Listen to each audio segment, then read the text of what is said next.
በስመ አብ ወወልድ ወመንፈስ ቅዱስ አሐዱ አምላክ አሜን። የተባረክ እግዚአብሔር አምላከ አበዊነ ለዘአብጽሐነ እስከ ዛቲ ሰዓት። ክቡር ወንድማችን መምህር አንድ አምላክ፣ ክቡራን መምህራን፣ ሌሎቻችሁም ስማችሁ ያልጠራኋችሁ በዚህ ጉባኤ የተሳተፋችሁ ሁላችሁም አባቶች፣ ወንድሞች፣ እናቶች፣ እህቶች በእግዚአብሔር ፍጹም ሰላም እንደምን ዋላችሁ? የዋላችሁ እንደምን ዋላችሁ? እሱ ነው። እንደምን ሰነበታችሁ? እንደምን መጣችሁ? አሜን። እግዚአብሔር ይመስገን ብለን እንድናመሰግነው በኃጢአት ባለቀው ዕድሜያችን ላይ ይህን ቀን ጨምሮ ዕድሜ ለንስሐ ዘመን ለፍስሐ የሰጠን የአባቶቻችን አምላክ ቅዱስ እግዚአብሔር ስለማይነገረው ስጦታ ሁሉ የተመሰገነ ይሁን። ለቃል ርደት ለሥጋ ርገት ምክንያት የሆነችን ጌታን ያየንባት መስታወታችን ንጽሕተ ንጹሐን ቅድስተ ቅዱሳን እመብርሃን ድንግል ማርያም ስሟ ለዘላለም የከበረና የተመሰገነ ይሁን። እግዚአብሔር ቢፈቅድና ቢረዳን የምንማማርበት የትምህርታችን ርዕስ ኑና ጥቂት እረፉ። ኑና ጥቂት እረፉ። የማርቆስ ወንጌል ምዕራፍ 6 ቁጥር 31 ላይ ባለው ኃይለ ቃል መነሻነት እግዚአብሔር መንፈስ ቅዱስ ሁላችንም ያስተምረን። በዚህ ኃይለ ቃል መነሻነት ትምህርታችን ስንጀምር ኑና ጥቂት እረፉ ብሎ ያለው የማረፋችን መሰረትም ጉልላትም መነሻም መድረሻም የሆነ አሳራፊያችን መድኃኔ ዓለም ኢየሱስ ክርስቶስ ነው። እረፉ የተባሉ ደግሞ በዋለበት ውለው ባደረበት አድረው ቃሉን የሰሙ የተማሩ የሰለጠኑ ያሰለጠኑ ቅዱሳን ሐዋርያት ናቸው። እንግዲህ ጌታችን እነዚህን ኑና ጥቂት እረፉ ያለበት አውድ ምንድን ነው? ማረፍ በጊዜው ለነሱ የተነገረ ቃል ቢሆንም እንድናርፍ ዛሬም ድረስ በዚህ ዘመን ላለነው ለኛ እረፍት ስለሚያስፈልገን ማረፋችንን በምን እንደሆነ ለምን እንደሆነ እናያለን። እንግዲህ እንደምታውቁት ሐዋርያት ዛሬ አንዳንዶቻቸውም በቅድስና ስራቸው አንዳንዶቻቸውን መስዋዕት በመሆን እንደ ሰማዕታት አንገታቸውን እስከ መሰየፍ ድረስ የደረሱለት ሃይማኖትን ጠብቀው አጽንተው ዛሬ ለኛ በማድረስ ብዙ ዋጋ የከፈሉ ቢሆንም አጠራራቸው ግን ከየትም ነው። ማለትም ከተለያየ የሥራ ዘርፍ ለአንድ አገልግሎት ተጠርተዋል። ከተለያየ ማንነት ለአንድ ህብረት ተጠርተዋል። በዚህ ለአንድ ህብረት ሲጠሩ ሐዋርያት ምን ነበሩ ብለን ስናይ አንዳንዶቹም ቀራጮች ነበሩ። በዘመኑ ቋንቋ ገቢዎች እንደማለት ነው። ሌሎቹም ደግሞ አሳጥማጆች ነበሩ። ሌሎቹም ደግሞ እንደው ለቃል አጠቃቀሙ ይቅርታ እንጂ ወንበዴዎችም ነበሩ። ዛሬ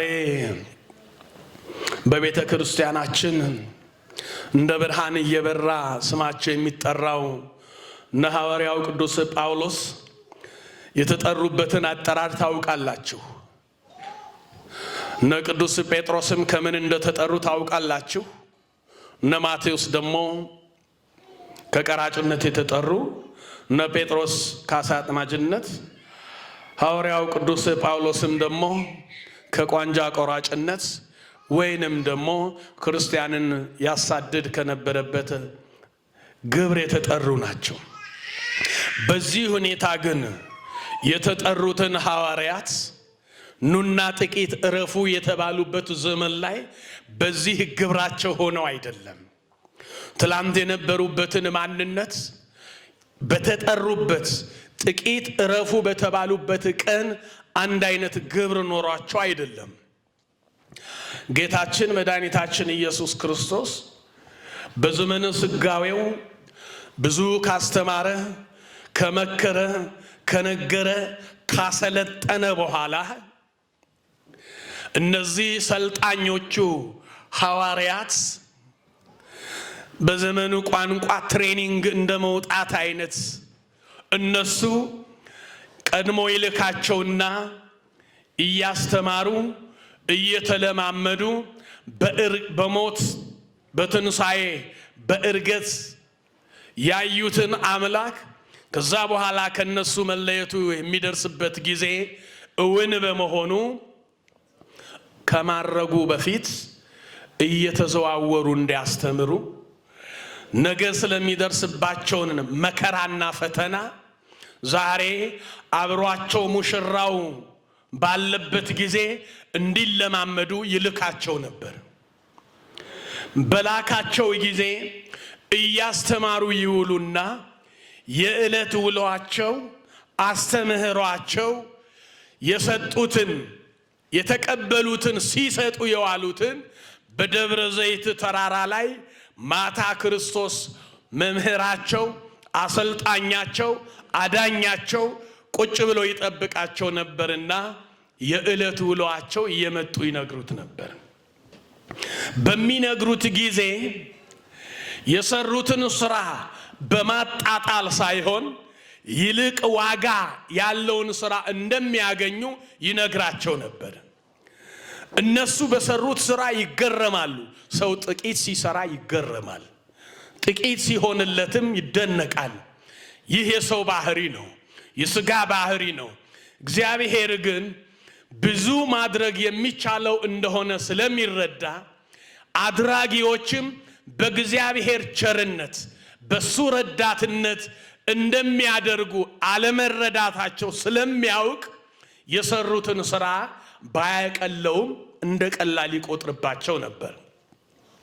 እንዴት ነው ካላችሁ በሉቃስ ወንጌል ምዕራፍ 10 ቁጥር 20 ላይ ሐዋርያት አጋንንት በተገዙላቸው ጊዜ ሰይጣን ከሰው ሰውነት ላይ ባስወጡ ጊዜ ይገረሙና ወደ ጌታ መጥተው ጌታ ሆይ አጋንንት በስምህ ተገዙልን፣ ከሰው ሰውነት ነቅለን አወጣናቸው እያሉ የሰሩትን ሥራ በማድነቅ ለክርስቶስ ሊነግሩት ይመጡ ነበር። ክርስቶስ ግን እንዲህ ነበር ያላቸው። እነሱ ስላስወጣቸው መናፍስት አጋንንት እየተደነቁ ሳሉ ክርስቶስ እንዲህ አላቸው፣ ነገር ግን መናፍስት ስለተገዙላችሁ በዚህ ደስ አይበላችሁ። ይህ ስለተገዙላቸው ማቃለሉ አይደለም፣ ስራቸውንም መናቁ አይደለም። የሚበልጠው ነገር መኖሩን ሲያስረዳቸው ነው እንጂ እንዲህ አላቸው፣ ነገር ግን መናፍስት ስለተገዙላችሁ በዚህ ደስ አይበላችሁ። ስማችሁ ግን በሰማያት ስለተጻፈ ደስ ይበላችሁ አለ። በምድር በሚሰሩት ሥራ የሚቀር ማንነት ሳይሆን በሰማይ ገና ስማችሁ በሰማያት ተጽፏል። ከዚህ በሚበልጠውን ክብር ላይ ትኖራላችሁ። ከዚህ በሚበልጠው ሹመት ላይ ትሾማላችሁ። ይህ እናንተ ያደረጋችሁት ቀላል ቢመስል ብዙ ዋጋ ነው። ግን ከዚህ በላይ ስማችሁ በሰማያት ተጽፏል። እናንተ ካላችሁት ይልቅ በዚህኛው ደስ ይበላችሁ አለ። ቀጥሎም እንዲህ አላቸው፣ የወደቀውን ጠላት ስለረገጣችሁ ሳይሆን በእኔ ቤዛነት ስለዳናችሁ በእግዚአብሔር በአባታችሁም ፊት ዕውቅና ስላገኛችሁ ደስ ይበላችሁ አለ። በማን ፊት? በእግዚአብሔር ፊት። የወደቀውን ስለረገጣችሁ አይደለም። ዲያብሎስ ወድቋል፣ ተዋርዷል፣ ወርዷል።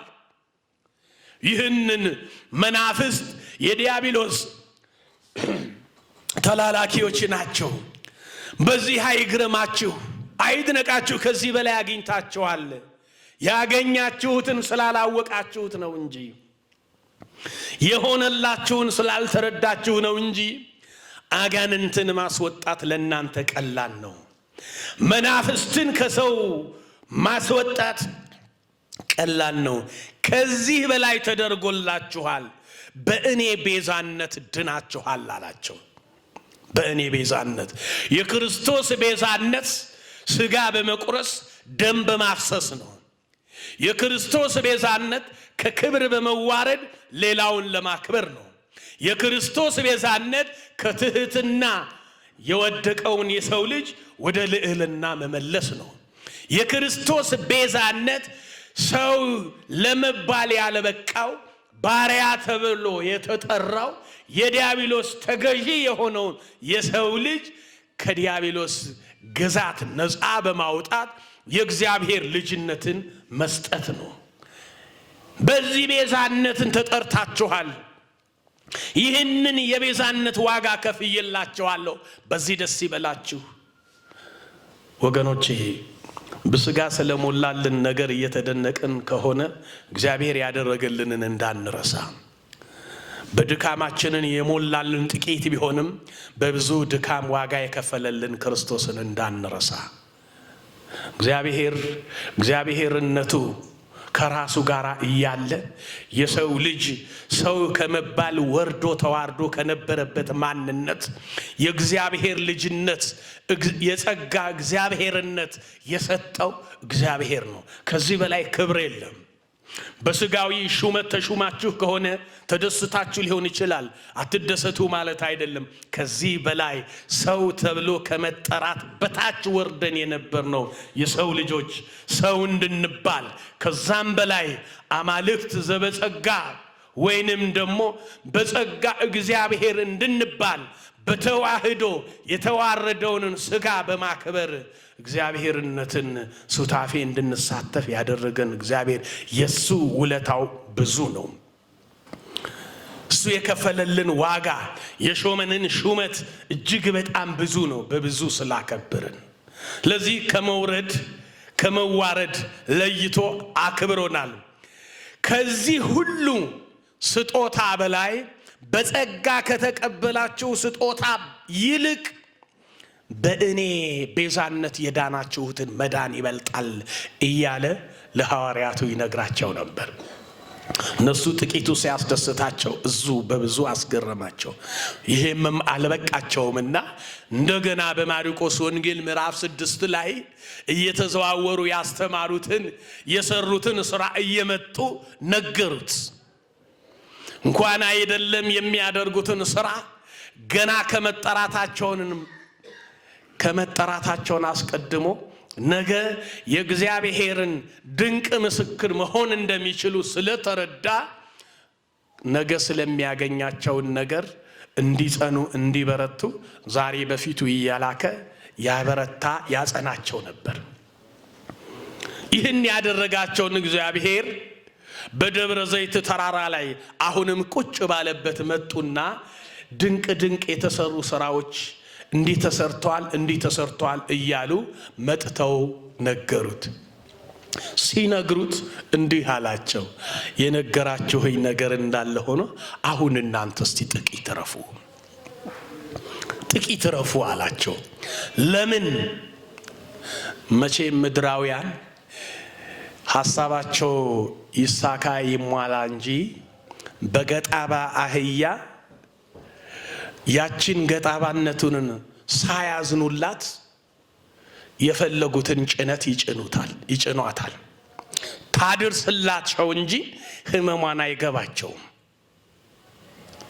ይጫኗት እንጂ በሷ ህመም መሰቃየት ስቃዩ የሷ ብቻ አድርገው ይወስዳሉ። ይጭኗታል።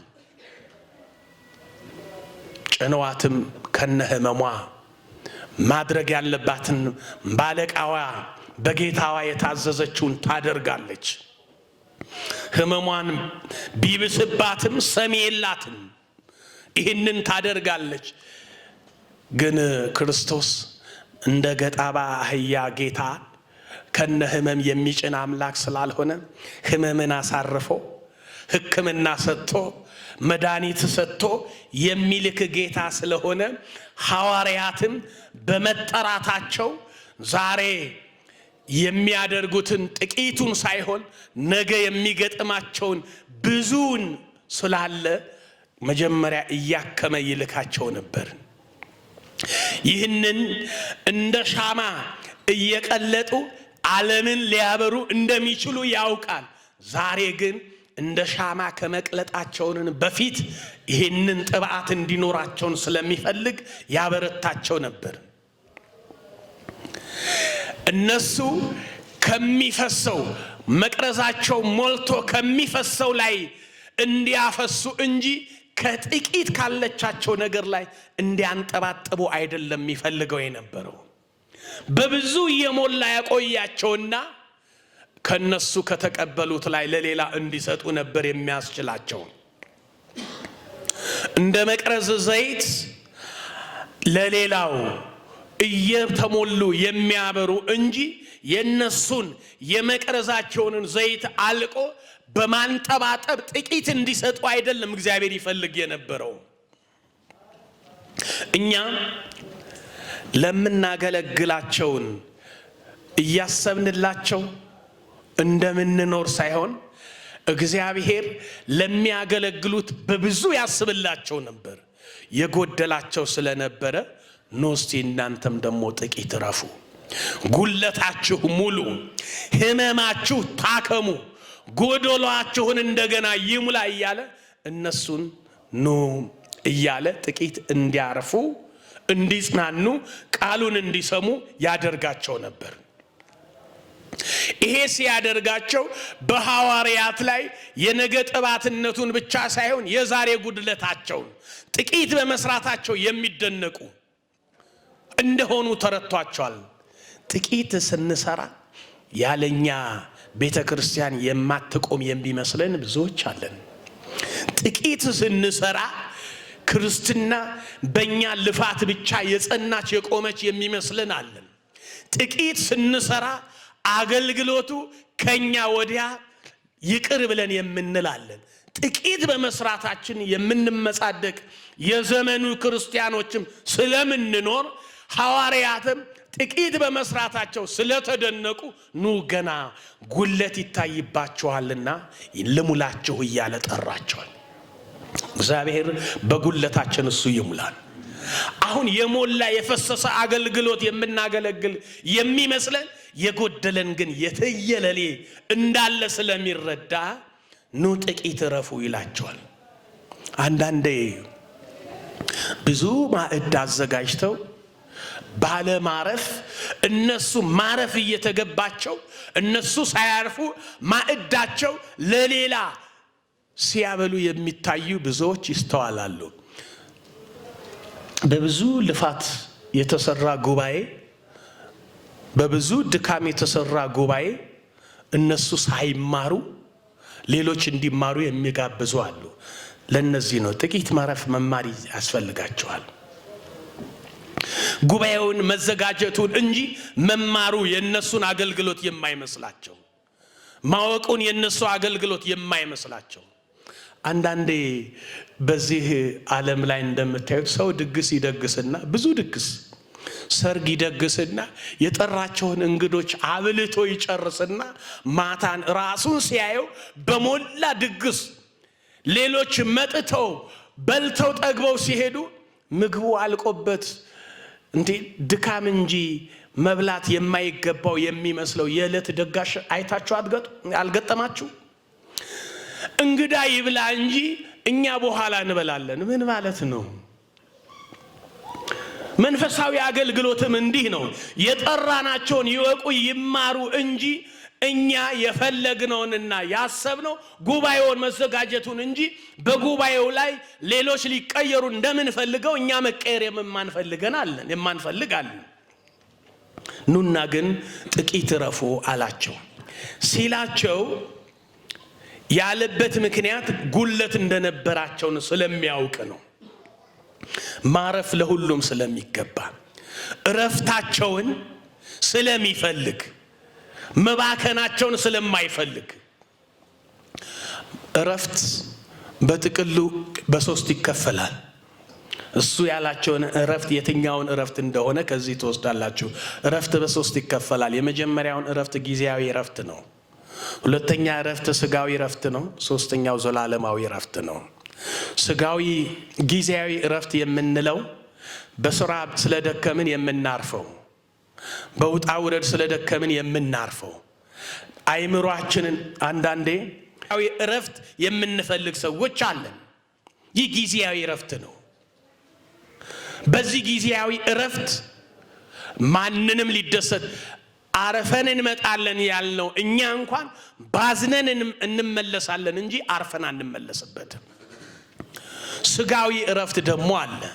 ስጋዊ እረፍት መቼም አሁን ሰው ስጋዊ እረፍትን እንዲሟላለት በዚህ ምድር ያማረ ቤት ላይ መኖር፣ ያማረ መኪና መንዳት፣ ያማረ አለባበስ መልበስ፣ ስጋው እንዲበላ፣ እንዲጠጣ፣ እንዲዝናና ይሄን እንዲያደርግ ነው የሚፈልገው። ይሄ ስጋዊ እረፍት ነው።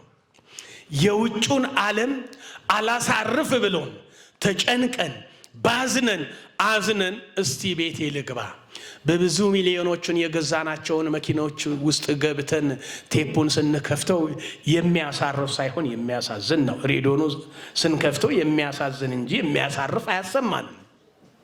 በብዙ ሚሊዮኖች የሰራናቸው ቤታችን ላይ ገብተን ስጋችን ያርፍበታል፣ ነፍሳችን ትጽናናበታለች ብለን እንኳን ልናርፍ ያሰብንባቸው ቤቶቻችን ሳያሳርፉን እናያለን። በሀብታችን የማናርፍበት ዘመን ላይ ሆነን እናያለን። በደከምንበት ላይ እረፍት፣ እርካታ ተስኖን እናያለን። ግን ስጋ እንድታርፍ ብዙ ትለፋለች፣ ብዙ ትደክማለች። ከዚህ እንድናርፍ በሰራነውን እንድናርፍ በደከምንበትን እንድናርፍ ነፍስ ከሷ ጋር እስቲ የሀብት ክፍፍል እናድርግ ብትል ስጋ በደከመችው ድካም ላይ ነፍስ የሀብት ክፍፍል አታደርግም። የስጋ ሀብት ለስጋ ነው። በስጋዊ ሀብት ግን መንፈሳዊ ስራ ከሰራንበት የነፍስ እረፍት ማድረግ ይቻላል። ሶስተኛውና የመጨረሻው መንፈሳዊ ወይንም ዘላለማዊ እረፍት ነው። ይህ ዘላለማዊ እረፍት ብዙዎች ማረፍ ያልቻሉበት፣ ለስጋ እረፍት ጥቂት ይሳካላቸው ይሆናል ወይም ጥቂቶች አሳክተውት ሊሆን ይችላል። መንፈሳዊ እረፍት ግን ከብዙዎች የራቃቸው እንደሆነ ጌታችን መድኃኒታችን ኢየሱስ ክርስቶስ ለስሙ ክብር ይግባውና ሁላችንም ማረፍ የተሳነን እንደሆነ ስለሚያውቅ በማቴዎስ ወንጌል ምዕራፍ 11 ቁጥር 28 ላይ ወደ እኔ ኑ እኔም አሳርፋቸዋለሁ ይላል። አለማረፋችን ስለተረዳ ወደ እኔ ኑ፣ የደከማችሁበት የለፋችሁበት የወጣችሁ የወረዳችሁበት ለስጋ ያሳርፋችሁ የመሰላችሁ ስጋችሁ ራሱ ሲያርፍ አላያችሁትም። ነፍሳችሁን ግን እንድታርፍ ወደ እኔ ኑ እኔ ያሳርፋችኋለሁ።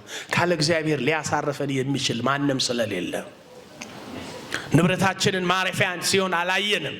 መሪዎቻችን ማረፊያችን ሲሆኑ አላየንም። ገዢዎቻችን ማረፊያችን ሲሆኑ አላየንም።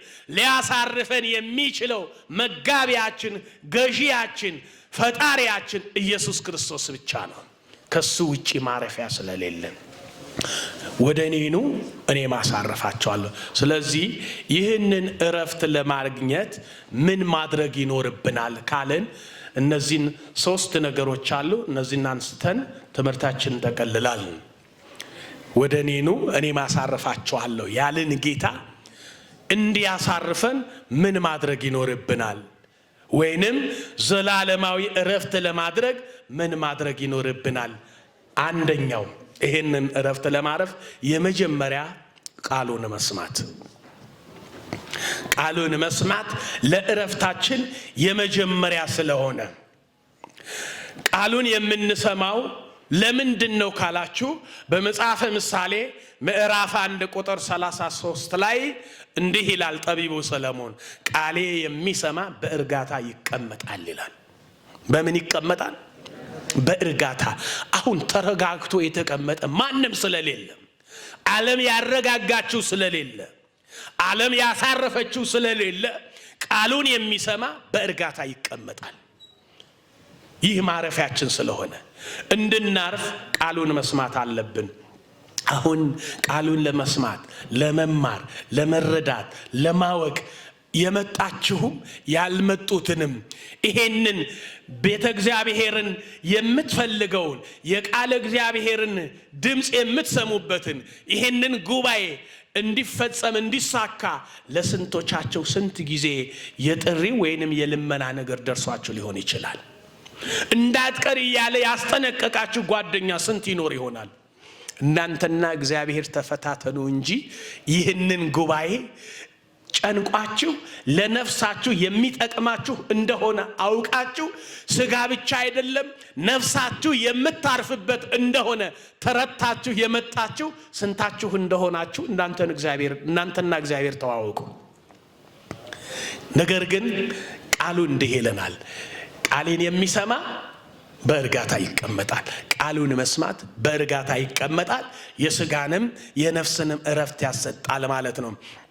ሌላው በቃሉን እንድንሰማ በዮሐንስ ወንጌል ምዕራፍ 5 ቁጥር 24 ላይ ቃሉን መስማት እንዴት እንደሚያሳርፍ ራሱ መድኃኒታችን ኢየሱስ ክርስቶስ ይናገራል። እንዲህ ይላል፣ እውነት እውነት እላችኋለሁ ቃሌን የሚሰማ የላከኝንም የሚያምን የዘላለም ሕይወት አለው ይላል።